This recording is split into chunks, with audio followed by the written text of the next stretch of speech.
I took a selfie real quick. So cool. You like a pretty good one. Oh, that is a good selfie. That's perfect. Just gotta crop my bike up. We are in my garage. You're sure it's all good. Oh man, what'd you bring, dude? Thank you for bringing this through. Yeah, man. I've been becoming like a whiskey connoisseur. So. Oh what? Yeah. So during COVID. Recently? I was about to say, during COVID, because like COVID? I've always been like a Crown and Coke drinker. Okay. And that's like my main go-to. But yeah, that was just like when COVID first hit, bro. It was like I didn't really have anything at my house to like mix with. Right. And so like this is like when it first like went down and everything was shut down and. You drink it straight? Well, so that's what I had to do because I literally had no Coke, I had no mixers, so I was like, okay, screw it. So I started drinking whiskey on the rocks, and I was never like a whiskey on the rocks type of person. But you gain the taste for it after a while, and so I was like, man, this is dope. Dude. So I just started trying different whiskeys and stuff like that, and one of my favorites is Maker's Mark, and this one it's a private select version that they have. It's about like an $80 bottle, and it's they do it in like a crazy ass like cask, and each barrel has like a specific like flavor and note. And so on the back, it shows like the oak finishing notes. Bro, you're selling this. Yeah. So Maker's Mark, come at me, baby. Come at me. Flower Power BBQ. Reppin' Maker's Mark. Did you ever, Flower Power, you just introduced yourself. Basically. Pretty much. Perfect. That's all I needed, bro. You're doing it, man. Thank you, bro. Hey, if you're just joining us, all right, this is another episode number 2 of the podcast. We're here with Brian Flores. What's up? From San Jose, California. Another native to the Bay Area out here. Another Portuguese man. Hey, bye. He's the owner of a new business he started called Flower Power. Is it barbecue or catering? Barbecue.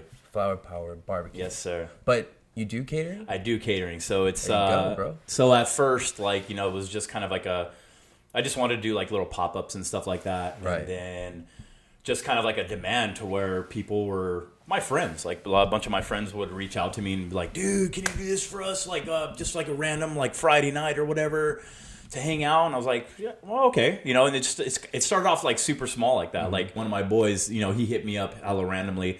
And he's like, hey, dude, can you do a pork belly for me? Because, I was doing these pork belly burn-ins that I was making. And, I would post it on Instagram. And, people always hit me up like, dude, that looks so good. So, right. he hit me up and he was like, yo, can I try some of that? Can you make it for me? And I was like, sure. So it started off like that. Just like, random people would hit me up. Hey, can you do a pork belly for me? Hey, was that like your like trademark thing in the beginning? Like, was that like your known thing? Like you did like, you know what? To be honest, no. So, I actually, at first, like I said, like all this barbecue thing came out of nowhere, right? Mm-hmm. Like just to kind of give you a little story behind it, mm-hmm. It was, I bought my first Traeger a couple of years ago, and barbecue has always been kind of a thing for me. Like, the past probably like 6-7 years. I was just like I was just into it, watching shows and stuff like that. Barbecue Pitmasters was a show that I would watch a lot, and Food Network types. Yeah, not Food Network. I think it was Destination, if I'm not mistaken. I think it was Destination Channel, just a random channel. But what it was is basically they would have a competition with a bunch of different pitmasters from around like the Texas or the South, and they would get the best pitmasters and put them together and they would do a competition. No way, dude. And they would break it down like, what wood they use, what wood gives better flavor, and just really break down how they're preparing the meat or whatever they're doing. And it's just interesting. It was. And like, I've always been kind of like a little undercover foodie. Yeah. But like I said, it just, it really sparked something in me. And so, I was like, screw it, fuck it. I was like, let me get a Traeger. Can we cuss? No, dude, I don't care. I really don't care. Honestly, you're good. Okay, Thank you. Yeah. So, anyways, I was like, "Fuck it," you know what I mean. So I was like, "Okay, I'm gonna, I saved some money up, and I was like, fuck it, I'm just gonna buy it." So the Traegers they're pretty expensive. I mean, for like the the middle to high end models, Right.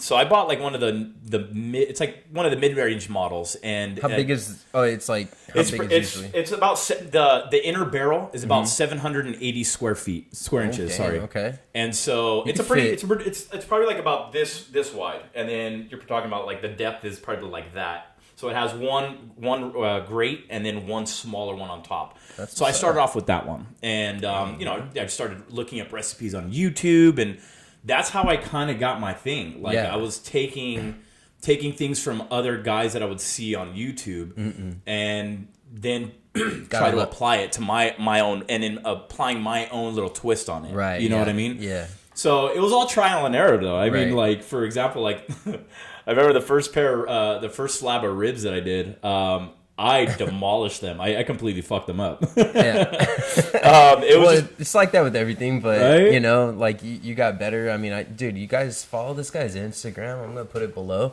Thank you.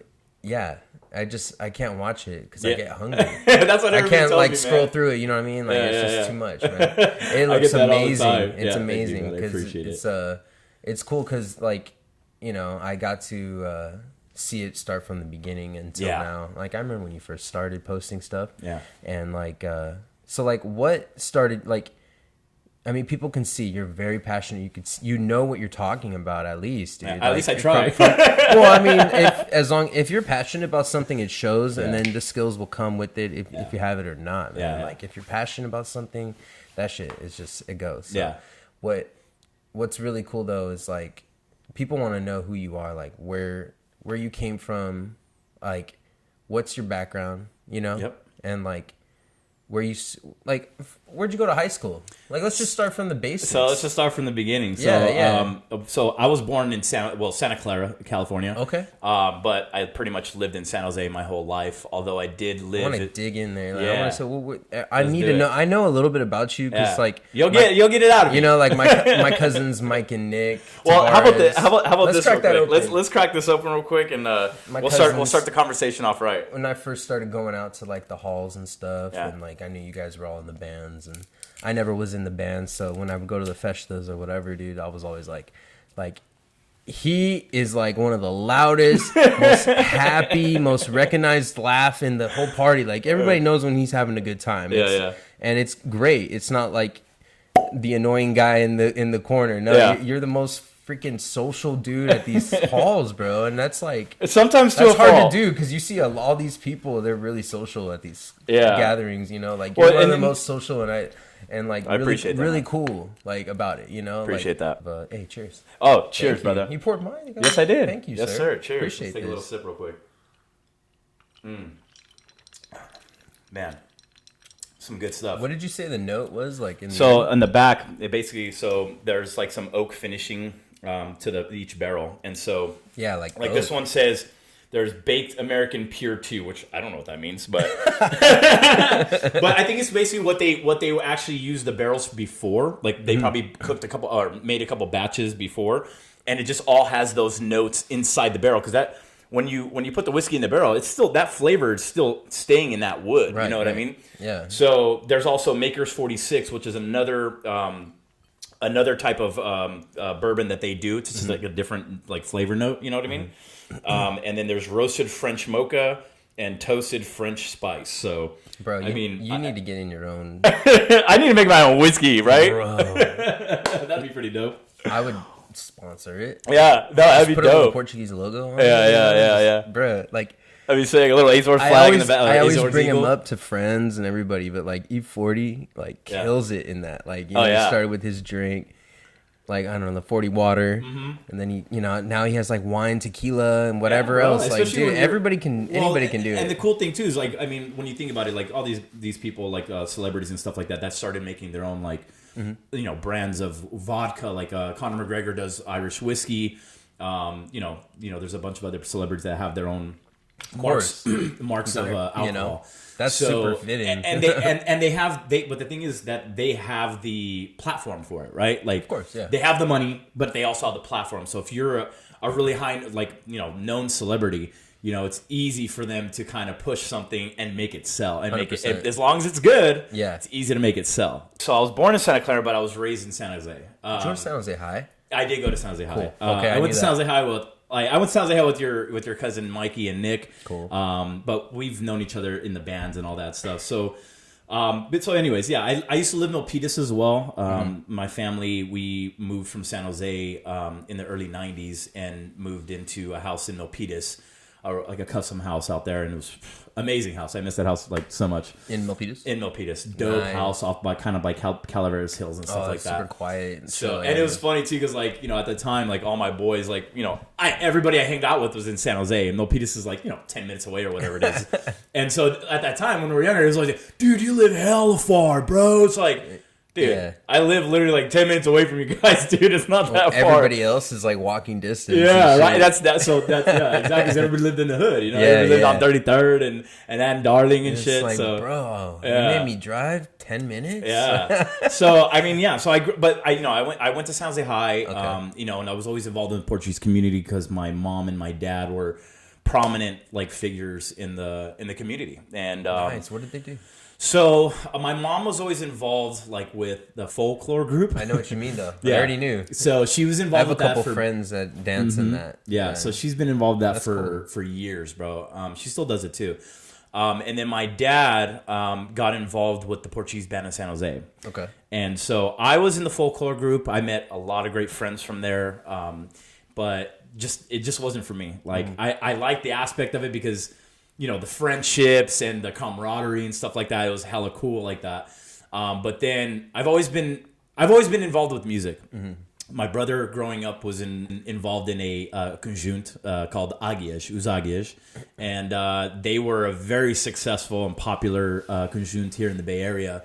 And, you know, they recorded albums. They performed, you know, all over California, the East Coast, I believe. And they also performed in the Azores. So, dang, that's super cool. Yeah. And so I've always been around music, bro. Like my brother. What'd you play though? Like, what was your instrument? So when I first started playing music, I actually started playing guitar. Like I said, it didn't click for me. So I let that go, and then, you know, I would just always hang around with my brother. And my brother, he was I learned a lot from my brother, especially with music. He would because he would take me anywhere, everywhere. Shout out your brother. Who's your brother? My brother David Flores. If you're listening or seeing this, Dave, what's up? So yeah, he was like my hero, man. Like growing up, you know, good looking dude. Where does he stay? He lives in San Jose. Okay. Yeah, he lives in San Jose. He doesn't live too far away from me, but he's doing good. That's what's up. But so anyways, like, yeah, dude, I just you know, we would go on long like drives and stuff like that. Like at night, sometimes we'd go out and like we'd fucking smoke a joint and, you know, listening to music, and that's how we would just like super get into music. Right. And he would literally like I would never forget this, like, to learn a part, like, cause you know, like when you memorize like music and you're listening to music and trying to like, you know, play the song that you're listening to, and cause they would play a lot of the songs, Latin music. Mm-hmm. And so he would listen to it a lot while we're driving, you know, listening to the different harmonies and the beat, the rhythm. Yeah. And he would literally like rewind parts so that he can keep like trying to get that shit in his ear. Right. Cause my brother has really, really good ears. So do I. And so, that's so crazy. Yeah. So he would, and I would always get pissed like, why the fuck you keep rewinding it, dude? Like, dude, it's like it would get annoying. Yeah. But I understood after, like, you know, now that I became a musician and just understood why he kept doing that. Dang. But, you know, he would beat, like, on his steering wheel, he'd beat on the steering wheel, like, the drum rhythms and memorize them, too. And I started doing that. Like, I started watching him do that. Mm-hmm. And that's what, like, oh, shit. Like, okay, that's how you, like, figure out, like, a jump beat or whatever, you know what I mean? Mm-hmm. And I'll never forget this one time, bro. It's fucking hella funny. We were driving, right? I forgot where we were going, but he just had this big ass lifted Chevy truck. It was like one of the first lifted trucks in the Portuguese community at that time, like 97. Very you know much what I mean? known. Exactly, right? Anytime you see his truck, you already knew it was him because he's the only one that had a lifted truck at that time. Seriously. So we were driving, bro, and this dude had a crazy ass stereo system in his truck. And he's drumming out to this like beat on his steering wheel, bro, because he used to drum on his steering wheel. And I'll never forget this, bro. It gets to a part in the song where it's like a break in the song, like a big ass break, and it's like, and when he did it on his steering wheel, he hit that last note so fucking hard, the steering wheel snapped in half. Oh no! So we're driving like, what the fuck?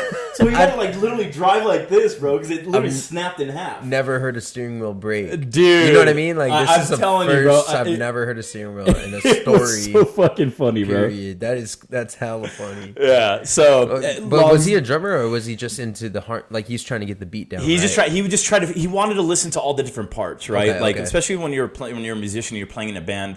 I don't know if it's for everybody, but I'm the same way too. Like when I play with the Portuguese band, like I want to hear all the parts and I want to know what they're playing because it just helps you too. And it's just you get a more of an appreciation for music because all these parts are different. Like you're playing one thing, another instrument is playing a completely opposite like melody on top of you or a counter melody. Right. But everything just ends up intertwining in a certain way and just connects. And if you appreciate music and you actually listen to all that shit, it's pretty amazing. I know because my cousins, like what we said earlier, they're super into music too, and like the dedication, the years you put in, and then the fact that they know. Like I have other friends that are into music too, but it takes a lot to be in like a band. Yeah. That is of this type, you know, and then transition into like you know, kids that aren't Portuguese or whatever. They don't understand. I don't know I don't know all other cultures. I mean, I'm sure they have to play the instruments for this and that, but like I don't really know any other cultures like us. Yeah. In a sense of in California, or maybe in the US. Yeah. Because we have these halls here that I mean, there's halls in Portugal, and you know, this is kind of like what we do. Yeah. But in the US, you know, like especially in San Jose, like 2005, 2010, it was cracking out here, bro. You know, like it was. We had some good years, and you were in its prime. You know what I'm talking about. Yeah. And like the good years of Little Portugal. I mean, what in a sense, like okay, like what can you tell me? Because this is the reason why we're doing this. Of course. The reason why and you stopped by recently. Did you see the mural? Yes. Okay. I pass by it all the time because I live off King Road. Yeah, so you live right there. I get off Santa Clara Street all the time. King Road's right there. So that's super awesome. You get to see it every day when you go home and everything, dude. That's just one of the main things that kind of sets things off. So the reason why I bring that up is because it's kind of like something that I feel will jumpstart the old feelings that we had for the area. Correct. You know what I'm trying to say? No, I do, dude. Like I said, every time I pass by it, like, you know, Little Portugal, like it's something to be really proud of, especially with our culture, bro. I don't understand why we never had it before, which is nobody's ever thought about honoring. It, bro. No, but it's honoring. Hey, no, thank you so much. I'm not even trying to say that in a sense. I'm just saying, like, this is Little Portugal. Yeah. Can we please rep it? Exactly. Can we have a flag, like something, right? Like, bro, the only reason why I'm like asking that question is because, like, dude, we used to have shout out Borba. I'll put the picture below. He saved one of those purple Little Portugal. You remember back in the day? Oh yeah, and it had like grapes on it. Yeah, like he snagged one because they were gonna rip him off anyway. Yeah. He's like, "Fuck, I'm gonna save this shit." Yeah. And like he was totally cool with me posting on Instagram dope, and everything. And yeah, I remember those, bro. They had them all over. They had them all over right there on by 33rd and everything. But where did they go, dude? I don't know what it says now. Like Alm Rock shop for Alm Rock or something weird up the. I don't know, dude. So we got a mural. That's awesome. Yeah, that was dope. I don't want to like toot my own horn, but that is some cool shit, and I'm so happy it's done. No, and honestly, bro, shout out Father Rico. Shout out Always Hungry. Both the brothers. Yes. You know, and if you guys haven't seen it, you guys definitely have to pass by. It's in the parking lot of Bacalhau Grill. This is not for San Jose only, dude. Yeah, definitely. This is for all Portuguese, man. Like, this is probably one of the first. I don't know many, but if any of you guys need a mural, he doesn't just necessarily do Portuguese murals, of course. I mean, he does anything. So if you really like what you see, I mean, I'll put another picture here so you can check it out. Hey, hit this guy up, and I'll make sure his links are there, you know, as well. So we just want to make sure if we get more murals out for this guy and they're Portuguese, like that's pretty cool. No, definitely. And it worked really well, and I think now it's just all right. We got the first domino to boom. Now I just want the whole thing to, you know, what kind of movement are we doing here? And this is why you're here as well. And thank you, brother. I appreciate it. I really appreciate you, dude. Yeah, no worries. One last thing before we transition to talking more about the food and why you're actually here. Shout out Flower Power. Thank you for the shirt, bro. Thank you, brother. Thank you. What instrument did you play? And you played for PBSJ. Correct. Shout out PBSJ. Correct. So, like I said, when I was in that folklore group, as soon as my dad joined the Portuguese band, it's about like 94, I think it was, something like that. I could be wrong, but anyways, I always wanted to join the band. So finally, I talked to my mom and dad talked to Joe Amaral, who's the conductor and also now my godfather. No, cool. He was my confirmation godfather. Nice. So anyways, they had a class coming up, and I think it was in '96, I believe it was. And so I was in the class. It was a few of us, and I wanted to play. My biggest thing is I always wanted to play baritone, or trumpet. So when I joined the band, Joe's like, well, we don't need any more trumpets or baritones. He made me play clarinet. And at that time, bro, I was like, I always thought clarinet was like a girl instrument because it was mostly females playing the clarinet. Well, not mostly females, but it was just a stigma in my head. Like, no, you know what I mean? And it's just like, oh, that's a girl's instrument. I don't want to play that shit. Yeah. And so I actually cried. Like, I cried to my parents. I was like, nah, I don't want to play that. I was like a little bitch. I was like, no, fuck that. I don't want to play that. So, wait, like, how old were you? So 96, I was probably like in 5th grade. I hear it. Okay. Yeah, so I was in 5th grade or something like that. Dude, I just don't want to do that. Yeah, I didn't want to do it, bro. Because everybody else is playing cool instruments. Right? But then, did you fall in love with it? So, yeah. There we go. Dude, and like I said, bro, like, as soon as I started playing it, like, I started noticing that I was getting good. I was, kind of like ahead of the curve in the sense that I was learning things faster and stuff like that, and I was noticing that myself. And then, as soon as I started in the band, actually, because I did a year of, just classes with Joe, with our crew. And then, with my class, I mean. And then after that year, you transition into the band. So that year was 97. They had just finished recording an album. And so I started playing. You start off as a third chair player. Basically, so you don't. Okay, this whole time I didn't know. So you start off in a class before you even get into the band? Yeah. So it's not like you just start working. No. Playing with the band. Like, no. They don't just bring any Joe Schmo off. Unless you know how to play. I mean, if you know how to play the instrument, if you know how to play, of course. It makes so much sense, obviously, but I never knew that. Yeah. So Joe That's actually so cool. taught, There's class, but where's the classes at? Like, so at that time we didn't have the new band hall at that time. So PBSJ wasn't there. No. So when was PBSJ built, dude? So check this out. So we actually PBSJ started. We rented a side hall at the IS hall.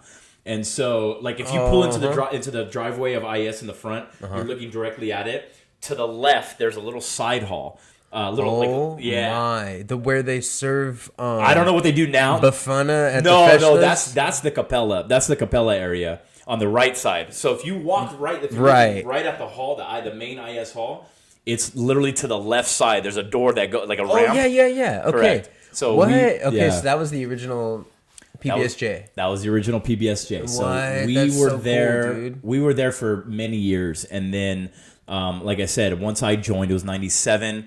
2000, around 99, 2000 is when we started, building the new hall. And my dad was the president at the time. That hall is beautiful, by the way, bro. And it was crazy, bro. Like, a lot of people in the community, I'm not trying to get controversial or anything like that, but I'm telling you, bro, you know how our community is sometimes. There's a lot of people that talk shit. And, it's good. And it's like, some and people that's don't what like. This is for. These mics, you talk shit in them. Exactly. It's totally fine. I don't really care. That, bro. I really don't care. We're Portuguese. We can't hide it. So we're not the shit. I mean, if there's stuff to be said, bro. Exactly. This needs to be said, but like, it's funny, bro. Like a lot of people in the community, like, because my dad was like the spearhead behind this whole thing, and as far as like having the idea of having our own hall and being able to have our own events at our own hall and renting the hall out and getting income like that. I think I know where you're going with this. And so, as soon as people, when they did the first rendering of it, people were like,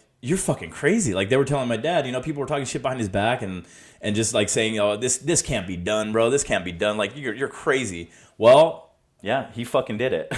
Not just him. I mean, there was so many people that helped out and so many volunteers. All that building pretty much went up with mostly volunteers, people from our community that took time off their own business and their own work and would come over there on the weekdays, the weekend, and put that place up, man. And so it was just, that place is a basically like a sign that, when you put your mind to something that, and despite people talking crap, you can get something done if you're determined enough. Very freaking helpful too, that a lot of our, our culture is into Construction. right? So that place looks good. Yeah. So no, it was awesome, man. It was a lot of good times, bro. Yeah.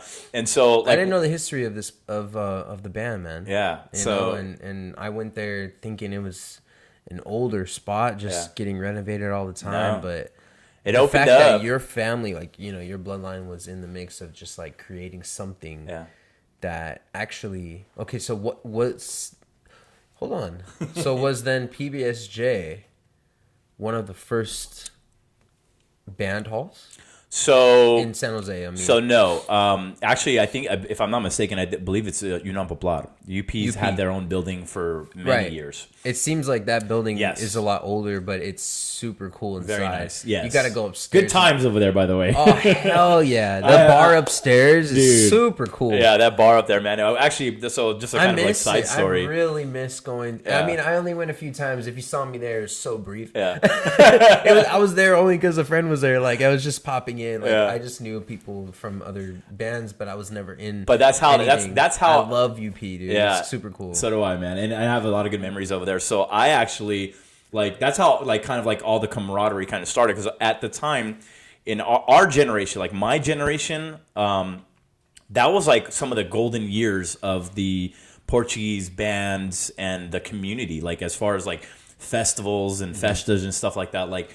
Dude, it was popping, bro. Like we just had like our generation of kids at that time, man. Like we were all involved in that stuff. So our like the community was popping, bro. Like anytime we would have a festa, it was it was always cracking, good times. We shut down the street. Yeah, I mean literally. I mean I remember we still do. I mean for the IS Fest and stuff like that. I hope that would happen maybe next year. Hopefully. Yeah, hopefully. Well, they still might even do it this year. Every single thing. Yeah. I want this stuff documented now, just because I missed it so much that it's just like, all right, I'm not gonna stop with this stuff. So the old memories that I'm like so thankful for just being a little bit a part of, dude. Like you've seen a lot with the whole community changing. So to where before we get into your craft, you what do you miss the most about the old Little Portugal, and then what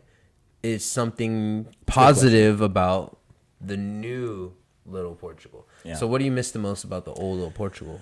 Well, as Little Portugal being our community out there, San Jose. Yes. Yep. The thing I miss the most, man, is just seeing all the old faces, bro. Like everybody kind of especially from our generation and the generation before.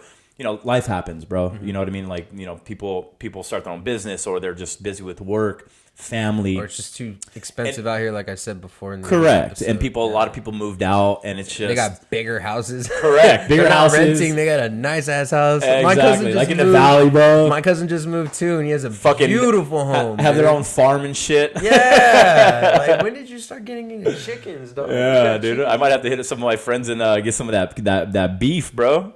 Honestly, I have a friend up the hill in Real Talk. Yeah. Once you go that way, it's 100% just way better. It's not. And honestly, what are we eating at the stores? When you know what I mean? We got a friend up the hill that has the best meat. Like, it's crazy. Yeah. Like, and we got like half a steer. It lasted us for like 6 nice. months. Oh yeah, for sure, dude. Or freeze all that.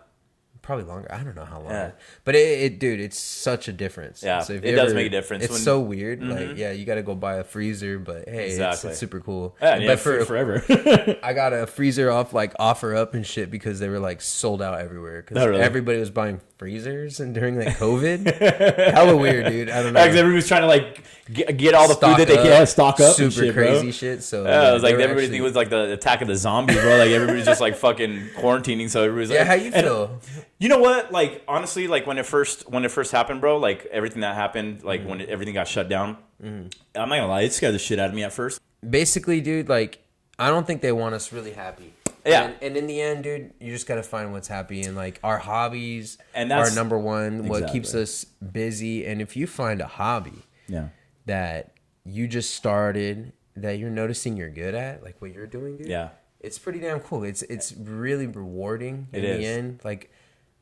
It's just super cool. Like when I started PortuCali, I never knew I was into like logos or never knew what I was really even trying to do here, you know, but I saw a little void, said like, hey, maybe there's some cool merch that we can put out there for, instead of some tacky like shit here and there. And that's what, you know, like sometimes I see some weird Portuguese old clothing, you see just like a little whale or something. It says Azores, you know, like, Azores. Well, something like dope. And you know what, Chris, I just wanted different things, you know, like a kind of like a streetwear brand, but for us, you know, for our generation, and that's why I wanted to get into what you got into, because it's like a hobby that I didn't know that I was gonna be passionate about. You're super passionate about barbecuing. Cooking in general. Cooking? Yeah. Well, yeah, cooking too. So, dude, besides just barbecuing, because when people hear, oh, he's a barbecue guy, they think you're only into barbecuing. Yeah. Honestly, that's actually a really good point. What other types of, like, foods? Before we get into you actually showing us what you brought in today. You brought in some... I got some good shit for us today, Should we tell them? Yeah, we could tell them, bro. So, you brought some pork belly tacos? So here's the thing. So I wanted to showcase a little bit of you know, some of the things that I like to do as far as like the barbecue stuff and some of the items that are, you know, pretty popular that people get from me for catering. And so today we're going to be trying out the Prego sandwich, which is it's a Portuguese steak sandwich. And when you go to Lisbon, when you go to the Azores too, predominantly you'll see these at like little like cervejerias that have like, you know, different sandwiches that they sell there, or on the street they have vendors on the street that sell them. This is embarrassing. You're turning me on to a sandwich that's so common. Yeah, it's as common as it's not as common as but the funny thing is like in the United States, like in like the Portuguese communities, people, when you go to festas, nobody sells pregos. No, that's what I'm saying. Like, nobody sells pregos. Not even in like. Have you been to Fall River? I've never been to Fall River. Hey, they're watching, bro. Fall River. Yeah, you gotta park the car. I shout out to all my homies in the East Coast, though. I fucking want to go out there so bad. There's a huge community out there. There is, dude. There is. No, but Fall River. Yeah, Fall River. Okay, I'm not turned on to this accent either. Yeah, no, honestly, like I think the East Coast accent is dope. Like I have a thing for accents, bro. Like anytime I hear people like different languages and I hear them talking in their language, bro, it actually I ear fuck them. Like I'll sit there and like listen to their conversation, like, dude, that's a dope ass like. And they say we have a accent, like us Californians and shit. Yeah. Like accents get. We think we don't, but we do. We sound hella weird. Yeah, and hella too. Hella. I see that just slipped out. Yeah, like hella. Like everybody like I know that's from down south. They trip out like, what the hell is hella? Dude, I went like hella, bro. I have another podcast, City of Vandals podcast. I'm on there. I did a video with my girlfriend. Yeah. And she said hella in the video. I didn't even know. It's hella dope. But it was in LA. Yeah.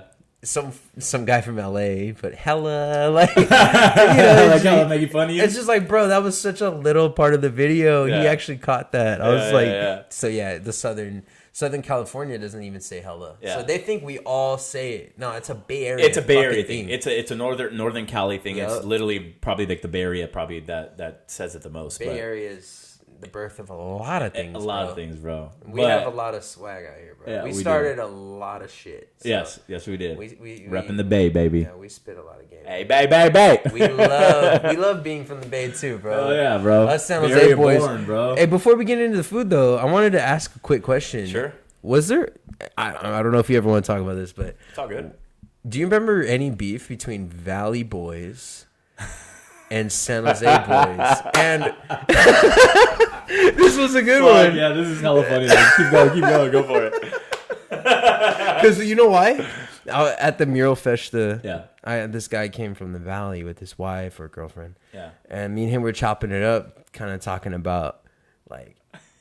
And he was going off, and he was like, San Jose boys wear a lot of black. And you know when San Jose boys come to the festas and shit, they all come together, you know, like, I thought that was the funniest shit, because, like, you look at my brand and shit, I'm like, and then you got me a t-shirt, we're all always in black, dude. Yeah. No, we always... That's like, not on purpose. Well, it's not even that. Like, honestly, bro, like, a lot of our friends, a lot of my friends are Raider fans, you know what I mean? And just, you know, even, like, you know, they like rock music, and Raider so a lot, you know, rockers and just, you know, dude, we just naturally wear black. Yeah, exactly. And you can count me in, bro, because fucking love. I'm a big ass Raider fan. So I mean, what do they wear in the valley? They don't wear black because they're in the valley, dude. It's too hot. But you know what's funny? So now that you bring that up, it's actually kind of funny, bro. But like, I just heard that. I thought that was hilarious. And shout out to all my friends in the valley. No, we fucking love the valley. Shout out to all my There's friends no beef. in SoCal. But I will say this, dude. And there was a thing back in the day. That's like so funny. Because we would travel and go to all the festas, bro. Like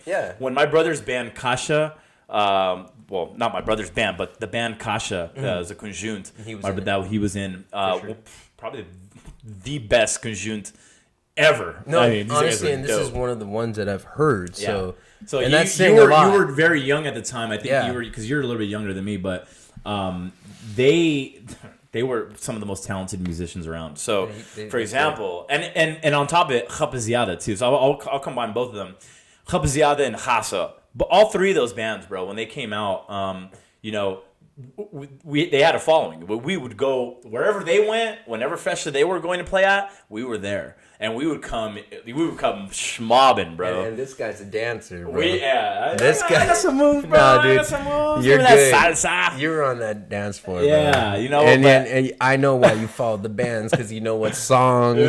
You knew what they liked. Yeah. So I just always, I wish I can dance, bro. So I'm a little jealous. It's an acquired taste, bro. But I know. Like back at that time, you know, obviously, like when you want, like especially if you're single, bro, like you wanted to mingle with some of the girls, bro. You just, like especially in the Portuguese community, like, hey, you dance? You want to dance? Hate to sound cliche. You hit the dance floor and you show them your moves, bro. You hear Portuguese music. I don't know if any of you ever heard that, but you hear Portuguese music. Come on, dude. Yeah.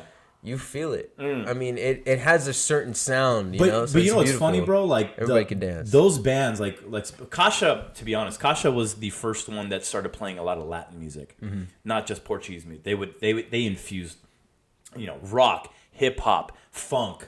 You know, like high energy type of like flexing songs. On everybody. Yeah, no, and they played a lot of Latin music, bro. And you know, that's what, like, I love Latin music, bro. Right. Like I like Portuguese music a lot, but it's just like, I don't know what it is, bro. Like I vibe more with like Latin music. I'm around a lot of Latin music now. Yeah, bro, so I know. So, but dude, my like, girls' family, they're Mexican. You know what I mean? Yeah. All the family gatherings, all the parties are lit. Exactly, bro. And it's really good music, but. To go back what you were talking about, though, that whole thing with, like, you know, Valley Boys in San Jose. Yeah, there was a thing. I mean, it wasn't like with our friends from the Valley, but there was a thing that some of the, you know, guys from there that really didn't know us, they used to think, because I'm not gonna lie, bro, we would make our fucking presence known. Bro, you don't gotta tell me. No matter where we went, we would make our presence known. We were always that loud, brash, like confident, like group of guys. That would go down there and just be like, you know, partying loud and you know, like, I'm not gonna lie, bro, like there was, you know, like confident. I love all what you said right now. Yeah, dude. So perfect. Like, but to be honest, bro, there was like some of these guys would like trip out because the girls from there, they were attracted to that. So go. Like, I'm not gonna like get into the whole dynamic of things, but man, there was just that thing like.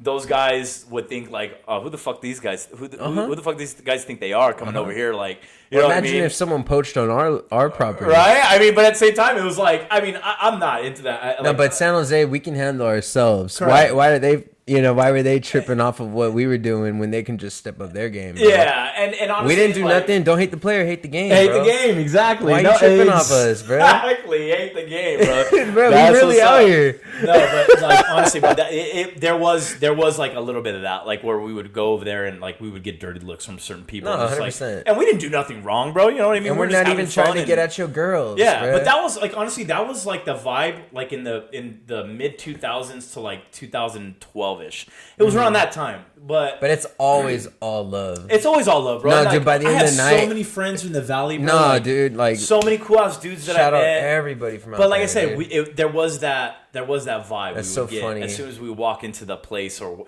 as soon as we get out the car, bro. That's low key. Little Portuguese Mafia times, little LPM, MySpace days. Yeah, MySpace. There was I rarely like vaguely remember, but there was a fucking MySpace page. Oh yeah, hilarious. Yeah. But everybody got down. Like that's some cool shit. Yeah, it was. And like I said, but I understand why they did that though. Yeah, you know, because we wanted to rep our hood. But of course. I mean, you know, Yeah. I would love it if they rep it now with PortuCali instead You know, of but see, LPF. but that's the cool thing, bro. Like I said, like with what you do in your business, as far as like with the PortuCali, you know, clothing line and putting that brand out there, bro, and really getting the Bay Area, and dude, you're selling shit from like in the other parts of the United States and overseas, from what you've told me, and Canada, so love Canada. Shout out exactly, Canada. shout out We Canada, really need bro. to go to fucking Canada. I keep shout out Canada. Shout out Canada. Eh? Yeah, Shout out Mike Rita. Rita, what's He's up, he's the dog? first guy that comes to my mind, bro. He's Like, hella dope, dude. He's and he's gonna be on the podcast. I really hope he does, bro. Yeah, Because no, I mean, he's a cool ass dude. I want him to come through so bad. Yeah, he did a show. The first show, I think it's one of the first shows he did in the United States was actually at the band. Yeah, I remember. Dude, Yep. I've never fucking laughed so hard in my life, bro. The thing that I like to see is I like to see our culture expand, in the sense that you know that we can do things like this. Like you have your clothing line, I have my barbecue company, I have, you know, all these people have their comedian stuffs and the comedy stuff, and we came from an island, man. Yeah, you exactly. Know, our parents came from an island. Yeah. Like, you know, my mom, she was born and raised in San Jose, but my dad was born in Treseda. Yeah. And yeah, dude, like the fact that we are so small that we spread out. The hell, dude, like we're all over. Yeah. When I started this brand, I didn't know that there was this many Portuguese people all over the damn place. Oh, there is, bro. We're everywhere. We're big. So it's really cool to see, bro. And that's what I eventually, like, you know, like I said, I just want. I'm just happy that like our culture is like with small businesses and stuff like that. We're getting our culture out there, bro. 100%. Having people try our food. So I did bring the Prego sandwich. So I got that, and then I did pork belly burnt ends. You get a slab of pork belly. Pork belly is basically bacon uncured, right? Yeah. So basically, you know, I chop them up into like 1-inch squares, and I smoke them, and then I sauce them, and then, you know, just kind of like you munch on them. They're like little appetizers. You can make tacos out of them. You can make a fucking burger out of it. That sounds so just a quick shout out to my boy Kevin Silva from Sensual Smoke Barbecue. This dude was like a mentor to me when I first started barbecuing. Yeah. And he has a Traeger. He has a couple Traegers and a bunch of smokers. And me and him like clicked, bro. Like, you know, as soon as I saw him posting stuff, like this is before I even got like my catering stuff, like, you know, even out on Instagram. Mm-hmm. So I would talk to this guy like every day, dude. I still do to this day. I think we probably talk like every day. I text him all the time. And he really helped me out a lot, dude. Yeah. He showed, you know, he would tell me, you know, certain methods of doing certain things for different kinds of meat. And like I said, I just want to give a shout out to you, Kev, bro. Oh, yeah, bro. You're the man, bro. You got this guy to chase his dreams, and you didn't even know he like you weren't really into not at all. Like, cooking and barbecuing, and it's just like. Quick question: did COVID kind of jumpstart this? That's what I was just gonna get into right now. It's actually a perfect segue. Perfect, dude. So yeah, dude. Like I said, I got this. When we talked earlier during the beginning of the interview, like I had mentioned, like I just got a Traeger a couple years ago, and I was, you know, fucking with it and trying to get better at, you know, smoking stuff. And but like I said, when COVID hit, and I was, you know, everybody's at home. I was at home for up until about May, working from home, and just something came into me. I started cooking a lot. You know, because everybody started cooking like bread and all these things that you just like people, because things were so closed. Like a lot of the, you know, paderias were closed and certain stores were closed, so you couldn't get certain ingredients. So people just like or certain delicacies and stuff. So people were making their own stuff at home. So going back to basics. Yeah, right. So super cool though. So that's how it all started. I started posting food and doing a bunch of stuff, and then I started barbecuing. And I, like I said, I was studying a lot of YouTube videos. We live. Yes, sir. Get some of that nice Maker's Mark in there. Shout out to Maker's Mark again. Oh, shit. That was way too much. I'm like, that's the night. Yeah, I'm slowing down just a little bit so that I pour too much. Be coherent while I'm trying to have this interview. Yeah, that was too much. But hey, man, we're good. Yeah. We touched on a lot of things and talking about your food here. Yeah. You brought in pork belly burnt ends, is like what you mentioned right now. Yep.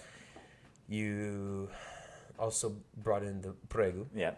And then I also have that's where we left off. yeah. So I brought the pork belly bernins, and then I also brought chicken lollipops. So dude, I forgot about the chicken lollipops. I saw that on a random post. I was like, what the fuck? So the chicken lollipops, it's so simple in a sense, but it looks so good. It's not simple. So no, I mean simple like it's chicken on a stick. Correct. You know what I mean? But so not that I'm saying what you're doing. No, but it's simple, like in the fact that you know it's what just I mean? a chicken leg. It seems so like correct. Bomb. Yeah. Like, this should be a thing. Like, you ever thought of a food truck, bro? I know you're just starting, but dude, you know what? Cool? I actually had a concept a couple years back. I wanted to do a beefuna truck, and I was like balls deep into it. In the fact that I got a logo. I had, I filed for an LLC.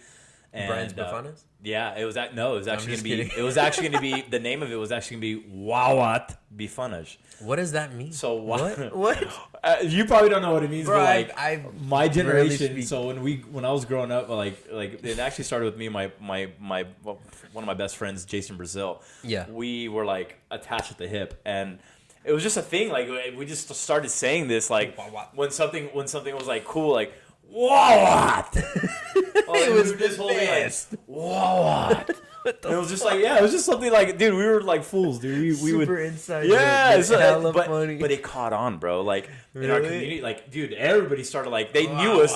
They knew us. Like anytime we would say wow, that was just like the thing, bro. Like everybody now, like I got some of my friends saying it too. Like they just know us by that. How and old so, is this? This was back dude. In the this day. is like we started saying it probably like in the early 2000s. It's so funny. Yeah, so that's how that came apart. But like back to the food truck thing, I was looking into it and doing a lot of research, and it just at the time, I was trying to find something like a used truck to try to get started, but it just wasn't the right timing, and things kind of fell apart at that time. So, but it all led to this. And so yeah, man, I'm happy about that. For a reason, for sure. And like I said, this food, man, like the chicken lollipops. Back to the chicken lollipops, but where did you get that idea? So, like I said, I follow a bunch of barbecue people on Instagram, sure. And also on YouTube. And so it's kind of made famous by one particular person. Her name is her company is called Diva Q, and so she's from Canada, and I saw this video of where she did this these chicken lollipops, and it's basically a chicken leg, but a drumstick, but what you do is you score the top of the skin by the end point of the leg, and then you basically pull off that skin and cut off all the tendons, and you push the meat down, and it forms like a lollipop. It literally looks like a lollipop, bro. Dude, I really didn't know. I literally thought you just put chicken on it. Nah. This is that takes skill, bro. So it's not skill. It's just it's hella tedious, dude. Yeah, that's still because you got some skill for that, dude. Well, the tedious and like the funny thing is, bro. Oh my gosh, I had to take it off my main menu because it's just so like you got a menu. So I have a catering menu that I send out. It's actually a Google form. Should have asked this. Yeah, so it's a Google form, and so when people want inquire about catering, I send them the link, and it's on Google Forms. And that will be right below. Yes, sir, right below. Send me that. We're gonna make sure whoever wants to get any of this food that we're gonna showcase in a minute, definitely. They will contact this man. Yes, please contact me, especially in the summer.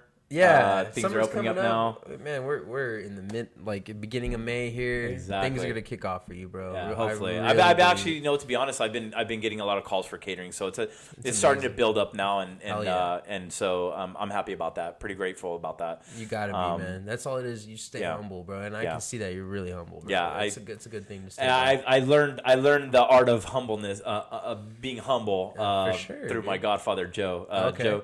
Joe, especially with music and stuff like that, like it was just a thing that he really instilled humbleness in me, and it just it stuck. So it's a good trait. Yes, it is. But back to the chicken lollipops, dude. Like so I had to take them off my main menu because it's so tedious to prepare. You're like, fuck this. This is off scratch. Well, yeah, because man. Like, dude, imagine having to do like, okay, I did 55 chicken lollipops for my buddy Mike Sally's wedding rehearsal dinner. Shout out Mike Sally, dog.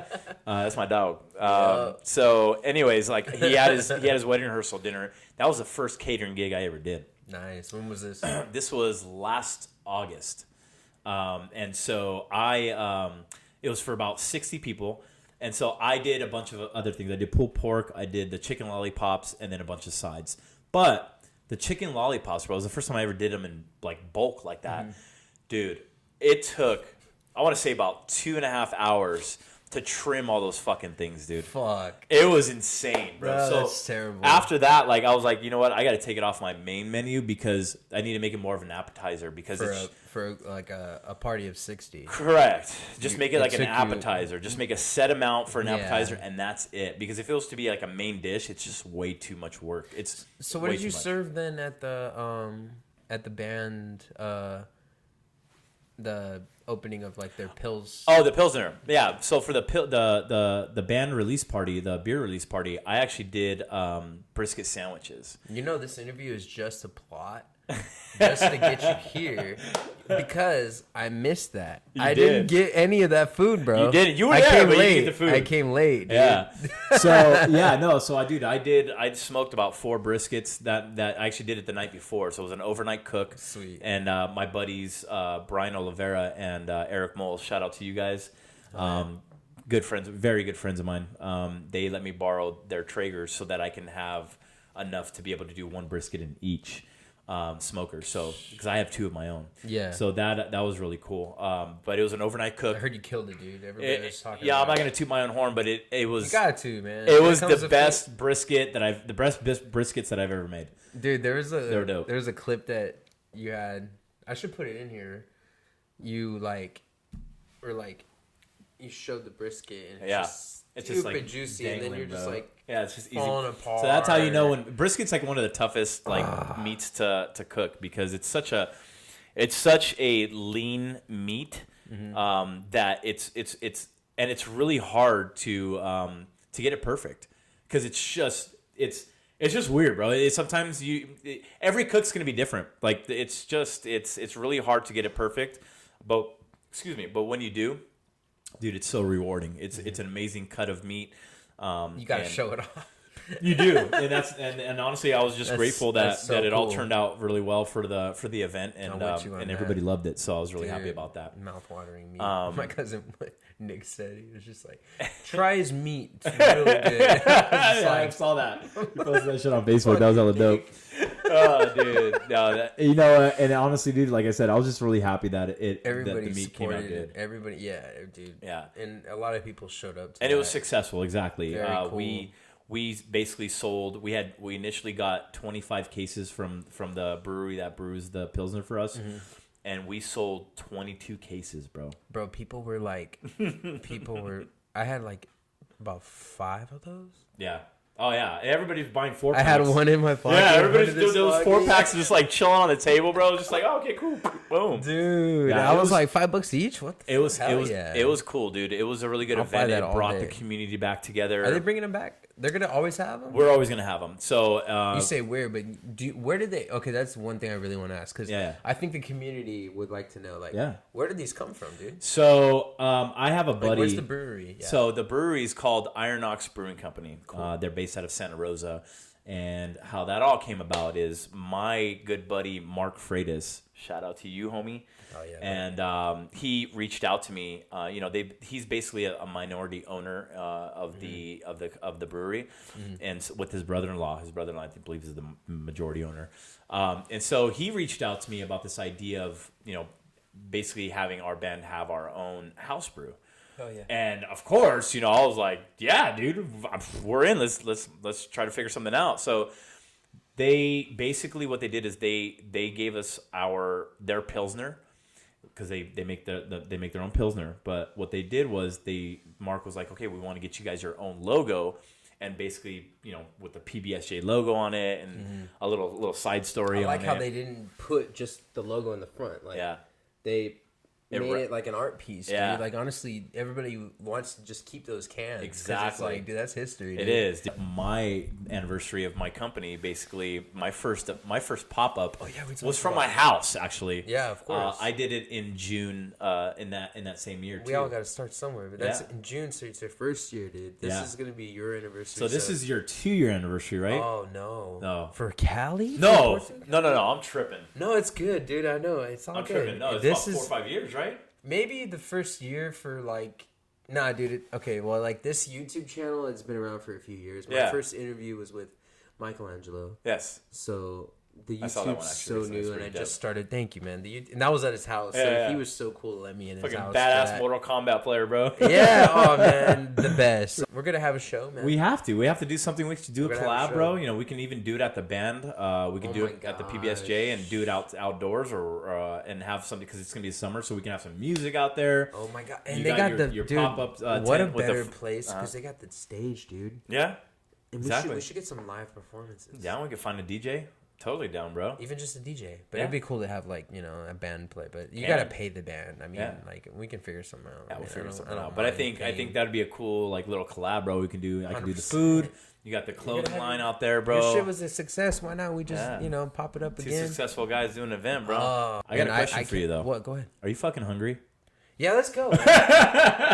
We're gonna cut real quick to Get some grub. us getting some food going. So you're gonna showcase. Yes. So I got the Prego sandwich. Prego I got sandwich. the burnt pork belly burn-ins. Perfect. And I'm actually gonna make some tacos at that. So really quick, let me do a quick shout out real quick before we grab the There food. were some tacos too. So the pork belly burn-ins, I actually got this recipe from my buddy Kevin Silva from Central Smoke Barbecue. Follow him on Instagram. He's a dope friend of mine. Makes some awesome ass barbecue. What's his Instagram handle? So I don't know for sure. I would have to look it up, but I'll send it to you. me, dude. I will. So he's the one that actually brought showed me these tacos, bro. Like we actually did a collab event it was back in December. And so I did some like Jamaican jerk chicken tacos. He did pork belly tacos. I had never tried a pork belly taco before until he came to my house and we literally did this like barbecue thing at my house where we just started barbecuing a bunch of shit. And it came to a point where we're like, well, we're the only ones here. We need to call some friends over. So we had some friends over. Had to eat. And You hella gotta grub. Test dummies. Eat this So shit. he had me try this thing, dude, and I was just like blown away, bro. It was just like holy shit, amazing tacos. And so he actually hooked me up. He made this like homemade sauce that he uses for these tacos. Mm-hmm. It's almost like kind of like a La Vic's orange sauce in a sense, but like shit. such a good flavor. So It's a little different. I'm to a little homage to Kevin. I'm actually doing his tacos today for us as well. So we'll have the pork belly burn-ins, but I'm also going to make the tacos as well. Ooh, this is a treat, bro. And then we got starving. Yeah, and I mean too. And then we got the lollipops. So we'll get that set up over here, and we'll throw it down. We could taste test it while we're talking. Oh, dude, I'll let y'all know. I'm so ready for this. Let's bro. fucking Let's do it. go, man. Thank you. Let's go. Yeah. All right, so the pork belly right here, as you can see. So basically, I smoked this for takes about 5 hours. You cut them up in little cubes, you season them, and then you sauce them. You cut them in sauce, the barbecue sauce. So I use like 3 different barbecue sauces that gives different flavors for each one. And so then you put it back inside the smoker, and it just kind of like tacks on. And so like when you bite into it, you're probably gonna have like freaking barbecue lipstick, bro. Oh, dude. Here, you gotta try this out. All right, man, we're trying. Yeah, let's do this. Oh, All right, cheers. What? What do you think? Dude, it's like bacon with barbecue sauce. The juiciest slice of bacon. Yep. It's almost like melt in your mouth. That shit's amazing. It is. It's pretty bomb, dude. Thank you. So I'm gonna do some tacos and a little bit with that. So you can kind of see that there. I cut it in half. Got the sauce in there. Medium rare. It's a medium rare. I hope you like medium rare. 100% I do. So let's take a bite out of this bad boy. Oh, There you go. Thank you, bro. Look at this. Can you see that? Focus on that. Are you kidding? And then the bread. That's what makes it too. It like gives it. Nice. So it's actually a little soft right now because I had it inside the warm room. I like that. Usually I like a little bit of crisp. You like it more crispiness. toasty? Just a little bit. But yeah, this is This is bomb. So the sauce is actually like a kind of a heavy cream based sauce that you basically when you're cooking the steak inside of a pan. This guy? So that's the Lavix orange sauce. This is later. Yeah, that's for the pork belly. So basically, the sauce you make it after you sear and cook the steak in the pan. It's like gravy. Right, it's like a gravy. So basically, what's on the bottom of the pan, you deglaze it with some like wine or a little bit of heavy cream. All that flavor gets inside that heavy cream and like white wine. There's some other ingredients I'm not gonna share because it's kind of like a family secret thing. My mom's she's very secretive about it. Keep that in the family. That's so cool. Yeah, I'm gonna take another bite of this real quick. Bro, look at this. We're gonna be doing some pork belly tacos. Yes, sir. So let me get some of these pork bellies real quick. It didn't really click with me that you're gonna be using that for the taco. Oh, I really? don't know why, dude. That is sick. Okay. My gosh, can't wait. Over here. Got you. All right. So basically, for the tacos, all you do is just chop these up real quick. And my knife, I should have sharpened it before I came over here, but. Do you like El Pastor or do you like Corte more? Like, what do you want? What's your kick? I love Al Pastor, bro. Like, Yeah, I love Al me too, Pastor, me too. but I love me some carne asada, bro. It's like you can't go wrong with it.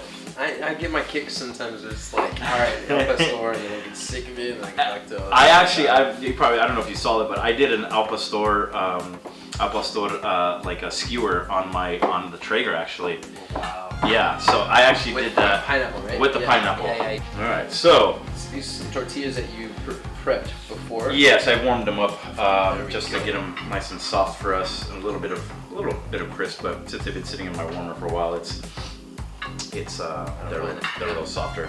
I like the little stands. Like, I wonder who was like the first person to. You know what, bro? Design this. They're probably a millionaire now. Dude, honestly, these make tacos look so. They do, and it's just so convenient, bro. Yeah. Like when you take a bite, you can just put it back down on the holder, and so it's just fucking funny. And so the next thing to do is so my buddy Kevin Silva, he kind of, like I said earlier, he made his own sauce, kind of like similar to Lavix orange sauce. So I ran out of the sauce that he gave me. What were you talking about earlier? Yeah, so closest thing I could think of is like an orange sauce. So I just got a bottle of Lavix sauce and just squirt it in there a little bit. Get it in there. Yeah. We'll show the camera. Damn. Alright. And then for a little bit of crisp bite. A little bit of greens. A little bit of greens. Nothing ever wrong with some greens man. in moderation. For me, bro, like to be honest, like cooking's hella like relaxing for me. Especially if like nobody's around and I'm just kind of cooking for myself. For me, it's like therapeutic. I kind of just like, especially when it's quiet, bro, I can kind of just zone out. I can think a lot when I'm cooking. And for me, it's relaxing. What do you do when you're waiting? What keeps you busy? That's the one thing I want to know. It depends, bro. Like, what depends keeps you what I'm busy? cooking. I mean, not obviously just like social media. And Yeah. shit. Like, how do you like step away from something that's cooking overnight? So, like in all honesty, like especially for the briskets, right? So I cook them overnight, and so I'll stop thinking of it. Obviously, how do you sleep? Well, so here's the thing. So like with the briskets, you're supposed to like spray them with water to keep them hydrated every hour. So obviously you're not gonna do it overnight because you need sleep. Imagine. But I do try to stay up pretty late just so that I can ensure that those things are freaking moist. So what I'll do is, typically I'll start them at like 9 o'clock at night, and then every hour I'll go out there and spray it with a water bottle. And That's dedication. Dude. Yeah, no, and I'll stay up till like sometimes 2:30, maybe 3 o'clock in the morning sometimes, just spraying them down every hour. I'll go back up to my room and chill, watch TV. Yeah, you know what I mean? Keep monitoring the temperatures because I can monitor the temperatures from my phone with the Traeger app. That's so cool. That is the beauty of Traegers, guys. I did not know that. I'm just gonna top it off with just a little bit more orange sauce. Oh, and it looks good too, like that. Yeah, dude. It gives that look. You know what? And this freaking hole is a little too small, but it is working out. Okay. All right. So these are the famous Sensual Smoke Barbecue pork belly tacos. So you go for it, bro. I get the honors. Yeah, you get the honors first, bro. It's your podcast. Thank you, bro. Yeah. All right, I'm gonna wait for you to do that. Let's Let me grab one over here.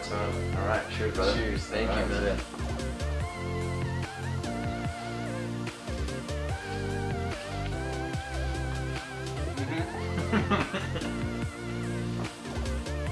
The barbecue and the sauce. They mix like really It well. mixes, Right? dude. I can use it all day. All day. Okay, so I will put this down for a second. Put this up here. So these are the chicken lollipops. They probably don't look as good as like when you first take them off. Look at me, but I know what you mean. Yeah, but appearance-wise, when you take them out of that sauce and you drop them in the sauce, man, and then just put them back on the smoker, it just like glistens. It's such a really cool look. But these are the chicken lollipops, man. Go ahead and grab one, man. This guy right here. Yeah, I like it. Damn. That's hella good. These things are addicting, bro. Spice to your barbecue sauce. I put a little bit more kick on this one. Yeah, I like that.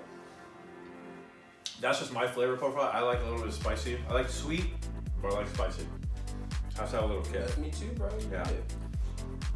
Yeah, so these things are so good. You know, man, you brought all this bomb food. That chicken was amazing. Pretty bomb. Thank you again for coming by, No problem, dude. bro. I appreciate you, dude. We And gotta definitely key in at more of your stuff. Like you wanted to plug in everything. yeah, definitely. No, I was gonna say I just wanted to shout out to my barbecue competition team. We got a competition going on June 12th here in Campbell, and so my buddies Brian Oliveira, Roger Silvera, and Mike Sally are a part of my competition team for that day. And we're gonna be doing it live over there, man. So it's a public thing, so people can come out there.